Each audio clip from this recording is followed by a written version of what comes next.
Стало известно, что детские сады в Восточном Туркестане были переформированы в школы-интернаты.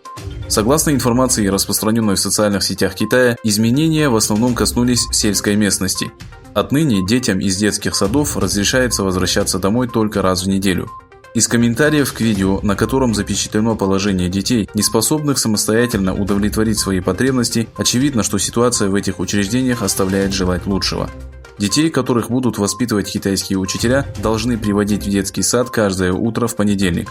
Возвращаться домой дети будут в субботу вечером. Ранее подобные изменения коснулись средних школ и лицеев. Основной целью переформирования детских садов и школ в интернаты является иллюзия заботы о детях уйгуров, которые трудятся на заводах и фабриках внутренних провинций Китая, и их ассимиляция.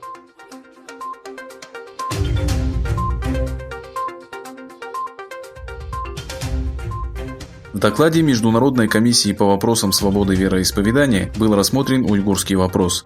В главе, посвященной Китаю, пишется следующее. Ситуация с религиозной свободой в Китае продолжает ухудшаться с 2019 года. Правительство Китая осуществляет тотальный контроль верующих с помощью технологий наблюдения, включая систему распознавания лиц и искусственный интеллект.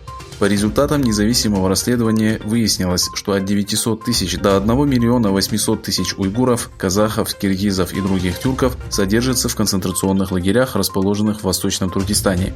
Количество лагерей составляет 1300. Свыше 500 тысяч мусульманских детей разлучили с родителями. На протяжении всего прошлого года на заводы и фабрики Китая было выслано сотни тысяч трудовых узников. По приказу китайских властей было разрушено тысячи мечетей, вывесок и табличек на арабском языке. Кроме этого, комиссия обратилась в Министерство иностранных дел США с просьбой включить Индию в список стран, грубо нарушающих Международную конвенцию о свободе вероисповедания.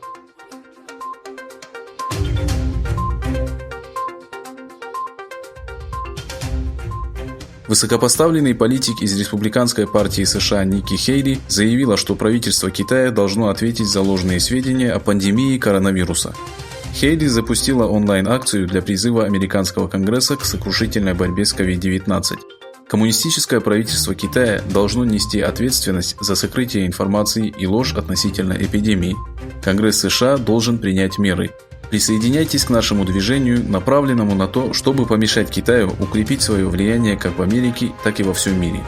Подпишите эту акцию и поделитесь ею с друзьями, пишет Ники Хейли. Целью акции, которую на данный момент подписало около 100 тысяч человек, является 200 тысяч подписей.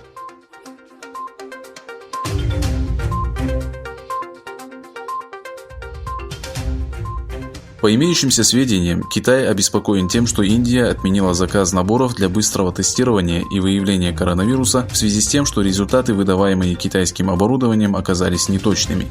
Посол Китая в Дели заявил, что руководство его страны обеспокоено решением Комитета медицинских исследований Индии.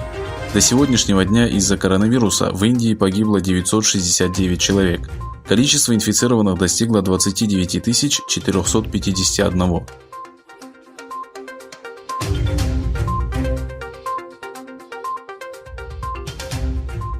Госсекретарь США Майк Помпео выразил благодарность правительству Турции за оказанную помощь и предоставленное оборудование для борьбы с эпидемией. «Американцы благодарны вам за дружбу, сотрудничество и поддержку», – сказал Майк Помпео. На своей странице в Твиттере Помпео опубликовал фотографию, сделанную во время посадки грузового самолета ВВС Турции, перевозившего медикаменты и оборудование. Самолет, направленный в США по приказу Эрдогана, приземлился на расположенной недалеко от Вашингтона военной базе Эндрюс. Турция направила в США 500 тысяч масок, 400 тысяч халатов, 2000 литров дезинфицирующего средства, 500 защитных костюмов, 400 масок N95 и 1500 защитных очков.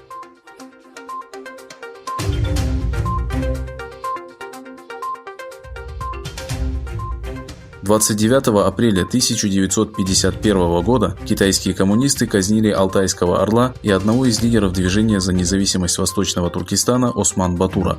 Осман Батур сражался против китайцев и русских, которые являлись их союзниками в первой половине 20 века. Да пребудет над ним милость и довольство Всевышнего.